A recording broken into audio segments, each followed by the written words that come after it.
15 বছরে তৃণমূল সাম্রাজ্যের অবসান ঘটিয়ে অবশেষে পশ্চিমবঙ্গে এবার গেরুয়া ঝড়, অর্থাৎ পশ্চিমবঙ্গে আগামী 9 মে সরকার করতে চলেছে বিজেপি এবং বিজেপির সম্ভাব্য মুখ্যমন্ত্রী হতে চলেছেন শুভেন্দু অধিকারী। তো সেটা তো গেল পরের ব্যাপার। তো এখন ব্যাপারটি হচ্ছে বিজেপি জিতলে পরে অন্নপূর্ণা ভাণ্ডার দেওয়া হবে এবং অন্নপূর্ণা ভাণ্ডারে আপনি প্রতি মাসে পাবেন 3,000 টাকা করে। তো এই অন্নপূর্ণা ভাণ্ডার কবে থেকে দেওয়া শুরু হবে? এই অন্নপূর্ণা ভাণ্ডারে কি সমস্ত মহিলারা টাকা পাবেন, নাকি নির্দিষ্ট কিছু শ্রেণীর মহিলারা যাদের ইনকাম ধরুন একটা নির্দিষ্ট সীমার নিচে তারাই পাবেন? এবং কিভাবে আবেদন করবেন, কবে থেকে ফর্ম ফিল আপ শুরু হবে, সেই সমস্ত প্রশ্নের উত্তর আপনাদের এই ভিডিওতে দিয়ে দেবো। সেই জন্য ভিডিওটিকে মোটেও স্কিপ না করে সম্পূর্ণ দেখবেন। একটা ছোট্ট রিকোয়েস্ট, ভিডিওটিকে এক্ষুনি লাইক করবেন এবং ভিডিওটিকে অবশ্যই শেয়ার করবেন। বন্ধুরা, বিজেপি তাদের যেই শপথ নিয়েছিল, তো সেক্ষেত্রে তারা বলেছিল যে ক্ষমতায় আসার পরে প্রথম যে কাজটি করবে, তার মধ্যে অনেক কাজ রয়েছে, কিন্তু সবথেকে যেটা মানে জনপ্রিয় যেটা হতে চলেছে সেটা হচ্ছে অন্নপূর্ণা ভাণ্ডার প্রকল্প। যেরকমভাবে মমতা ব্যানার্জির ছিল লক্ষ্মীর ভাণ্ডার প্রকল্প, সেক্ষেত্রে নর্মাল এবং ওবিসি মানে যারা রয়েছে তাদের দেওয়া হতো 1500 টাকা করে এবং এসসি এবং এসটিদের দেওয়া হতো 1700 টাকা করে। সেটাকে পুরোপুরিভাবে ডাবল করে দেওয়া হয়েছে। অর্থাৎ অন্নপূর্ণা ভাণ্ডারে আপনি যে ধরনের ক্যাটাগরির হন না কেন, আপনারা প্রতি মাসে 3,000 টাকা করে পাবেন। তো এখন ব্যাপারটি হচ্ছে, এই 3,000 টাকা কি আপনি সবাই পাবেন, নাকি কোনো নির্দিষ্ট ক্যাটাগরির অথবা শুধুমাত্র নির্দিষ্ট ইনকামের বেশি মহিলারা এই টাকা পাবেন? দেখুন, বিজেপির তরফ থেকে স্পষ্টভাবে জানিয়ে দেওয়া হয়েছে যে সবাই, অর্থাৎ যারা যারা এতদিন পর্যন্ত লক্ষ্মীর ভাণ্ডারের বেনিফিশিয়ারি ছিলেন, তারা সবাই প্রত্যেকেই তারা এই অন্নপূর্ণা ভাণ্ডারের টাকা পেয়ে যাবেন। অর্থাৎ এক্ষেত্রে কোনো মহিলাকে বাদ দেওয়া হবে অথবা কাউকে দেওয়া হবে না, এমনটা কিছু নয়। যারা যারা লক্ষ্মীর ভাণ্ডারে টাকা পেতেন তারা সবাই অন্নপূর্ণা ভাণ্ডারের জন্য আবেদন করতে পারবে। এবং সবথেকে বড় ব্যাপার হচ্ছে, এই অন্নপূর্ণা ভাণ্ডারে আবেদন করার জন্য আপনারা কিন্তু কোনো রকমভাবে কোনো ক্রাইটেরিয়া রাখা হয়নি। অর্থাৎ নিঃশর্তভাবে প্রত্যেকটি মহিলা রাজ্যে এই অন্নপূর্ণা ভাণ্ডারের জন্য আবেদন করতে পারবে। তো এখন প্রশ্নটি হচ্ছে, এই আবেদন প্রক্রিয়া কবে থেকে শুরু হবে? দেখুন, এক্ষেত্রে আপনাদের জানিয়ে দিই যে বিজেপির নেতৃত্বাধীন নতুন সরকার দায়িত্ব নেওয়ার পরেই অন্নপূর্ণা ভাণ্ডারের ফর্ম পূরণের প্রক্রিয়া আনুষ্ঠানিকভাবে শুরু হবে বলে জানা গেছে।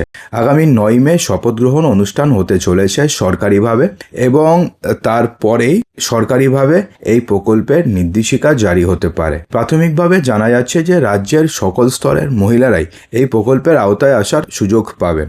তবে আবেদনের জন্য নির্দিষ্ট যোগ্যতা বা প্রয়োজনীয় নথির বিষয়ে বিস্তারিত তথ্য সরকার গঠনের পরে সরকারি বিজ্ঞপ্তির মাধ্যমে স্পষ্ট হবে। কিন্তু এক্ষেত্রে আপনাদের জানিয়ে দিই যে অনেকে তার আগে মানে ভোটের আগে প্রচার করছিল যে সব শ্রেণীর মহিলারা এই অন্নপূর্ণা ভাণ্ডারে 3,000 টাকা পাবেন না, কিছু কিছু মহিলারা পাবেন এবং কিছু কিছু মহিলারা পাবেন না। কিন্তু সেক্ষেত্রে কিন্তু স্মৃতি ইরানি এসে এবং অর্থমন্ত্রী নির্মলা সীতারমন এসে তিনি কিন্তু স্পষ্টভাবে জানিয়ে দিয়েছেন যে এক্ষেত্রে কোনো শর্ত রাখা হবে না। অর্থাৎ যেই সমস্ত মহিলারা বর্তমানে লক্ষ্মীর ভাণ্ডারের টাকা পাচ্ছে 1500 টাকা এবং 1700 টাকা করে, সেই সমস্ত অর্থাৎ প্রত্যেক মহিলা অন্নপূর্ণা ভাণ্ডারের মাধ্যমে 3,000 টাকা করে পাবে। তো সেক্ষেত্রে অনেকে মনে করছে যে মুসলিমরা পাবে কি পাবে না, তার কারণ মুসলিমরা তো নর্মালি বিজেপিকে ভোট দেয় না।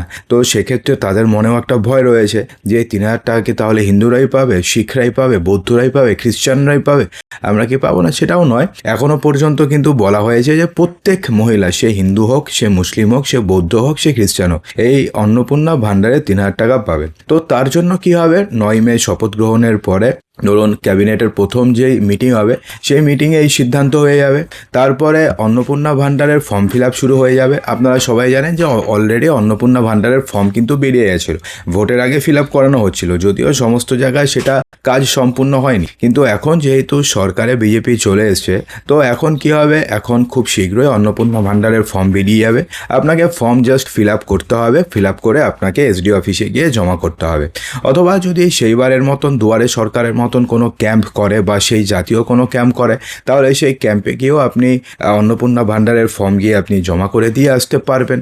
তো তারপরে কি হবে, তারপরে আপনাদের অ্যাকাউন্টে টাকা ঢোকা শুরু হয়ে যাবে। তো আপনাদের মনে এখন একটা প্রশ্ন থাকতে পারে যে তাহলে তাহলে লক্ষ্মীর ভাণ্ডারের কি হলো? দেখুন বন্ধুরা, লক্ষ্মীর ভাণ্ডারের হয়তো আপনি মে মাস থেকে আপনি টাকা পাবেন না, চান্সেস খুবই কম রয়েছে মে মাসে লক্ষ্মীর ভাণ্ডারের টাকা পাওয়ার। মে মাসে আপনি লক্ষ্মীর ভাণ্ডারের টাকা পাবেন না।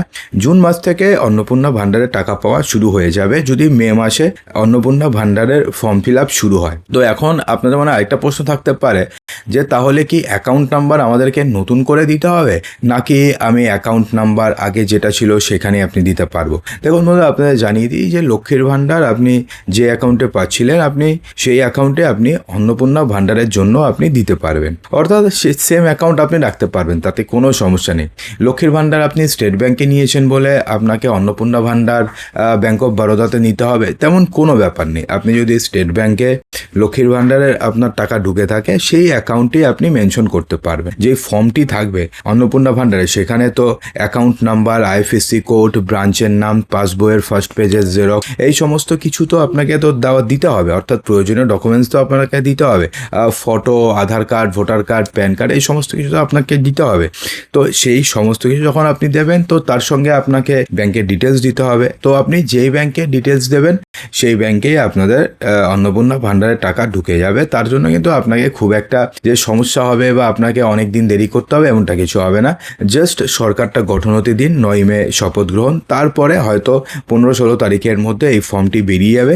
তারপরে কিভাবে ফিল আপ করবেন পাই টু পাই আমরা দেখিয়ে দেবো। অবশ্যই আমাদের চ্যানেলটিকে ফলো করে রাখবেন, আমরা সরকারি নিউজ দিই, সরকারি তথ্য দিই। তো সেরকম পাই টু পাই আমরা কীরকমভাবে আপনি ফর্ম ফিল আপ করবেন আপনাদের দেখিয়ে দেবো, সেইভাবে ফর্ম ফিল আপ করে জমা দিয়ে দেবেন, তাহলে হয়ে যাবে, কাটাও যাবে না এবং কেউ বাদ যাবেন না। তো বন্ধুরা, আশা করি যে ভিডিওটিতে আপনাদের সমস্ত কিছুই সঠিকভাবে বোঝাতে পেরেছি। যদি ভিডিওটি ভালো লেগে থাকে তো লাইক করবেন, বন্ধুদের মাঝে প্রচুর শেয়ার করবেন এবং চ্যানেলটিকে সাবস্ক্রাইব অবশ্যই করবেন। তো দেখা হচ্ছে আমাদের আগামী ভিডিওতে আরও কিছু ইম্পর্টেন্ট নিউজ নিয়ে। ততক্ষণের জন্য ভালো থাকবেন, সুস্থ থাকবেন।